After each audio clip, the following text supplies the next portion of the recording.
Merry third day of Christmas. Speaking for myself, I am so glad that the season of Christmas begins with the celebration of the birth of Christ. And continuing on the theme of 2020, our family celebrations, probably like yours, were a bit different than in previous years. We still managed to eat and bake and decorate and give gifts. And through the wonders of technology, we gathered with family around the world to check in and celebrate together. And that celebrating continues with more cookies to bake, leisurely walks to be taken, and more virtual holiday visits with friends. With all that we have endured this year, it seems important to savor this time of celebration, to linger in this holy season for the full 12 days. When Christmas is over, the real work of Christmas begins.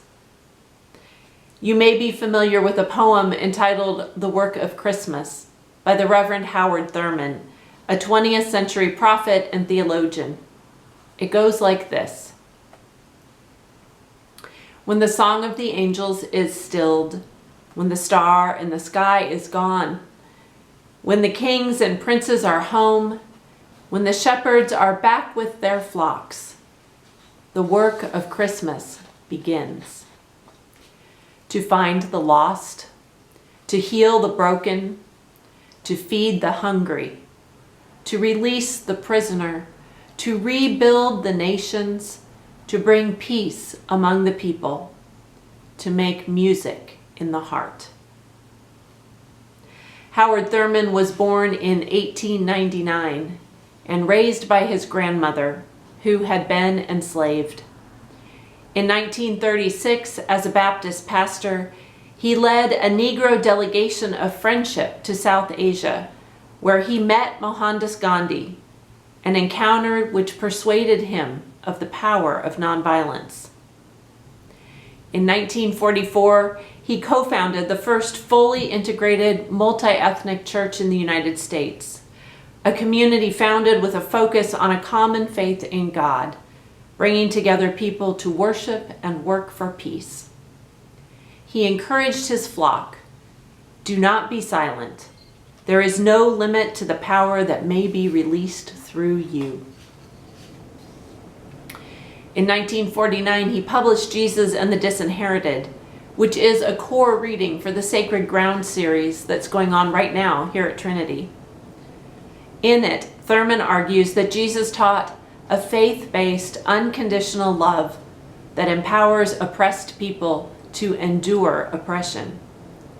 His theology influenced civil rights leaders, from Martin Luther King Jr., who carried a copy of the book with him while leading the Montgomery bus boycott, to Jesse Jackson in the 1980s. Thurman died in 1981. In light of his passion for love that empowers justice and peace for all people, we can reimagine his poem nearly 40 years after his death. It might go something like this. When the song of angels is stilled, when the Christmas YouTube services are archived and we turn our attention to Lent, when the star in the sky is gone, when the tree, the lights, and the Macy's Christmas star have been taken down,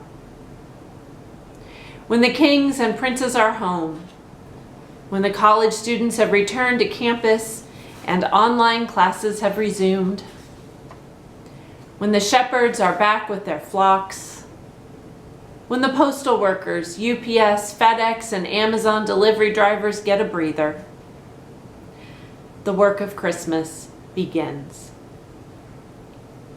To find the lost, to reach out to lonely neighbors hungering for human contact, to heal the broken, to house the women of weal, soothe exhausted medical staff, and comfort the grieving,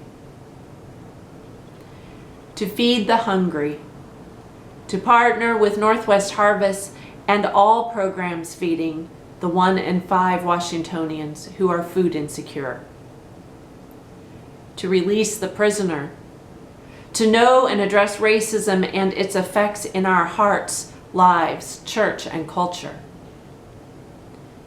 to rebuild the nations, to act, speak, and pray for a society that respects every human being, to bring peace among the people, to be a beacon of peace and justice for all people, to make music in the heart, just as we sing Gloria with the angels. Thurman reminds us of the truth of Christmas. After all, the beauty and nostalgia of the season, the love and light of God remain with us. Jesus illuminates the way of peace and reconciliation, justice and dignity for every human being. We hear it as the Gospel of John begins. In the beginning was the Word, and the Word was with God, and the Word was God. He was in the beginning with God. All things came into being through him, and without him, not one thing came into being. What has come into being in him was life, and the life was the light of all people. The light shines in the darkness, and the darkness did not overcome it. Darkness, loss and grief, pandemic and fear are all still in our world. Love comes to light our way. The one light that will not, cannot be overcome as it shines, bringing hope for all people and showing us the way forward in faith. We are not that light. Jesus is. And like John, we can testify to that light. We testify through our lives, our thoughts and actions, how we support one another, love our neighbor, feed the hungry, welcome the stranger, and proclaim good news. Together, we witness a gospel, a message borne by angels, that we have known love, that love is here with us. We cannot be silent. There is no end to the power that may be released through us. So savor one last piece of pie, bake another batch of cookies, sing a few more carols, enjoy the decorations a little longer.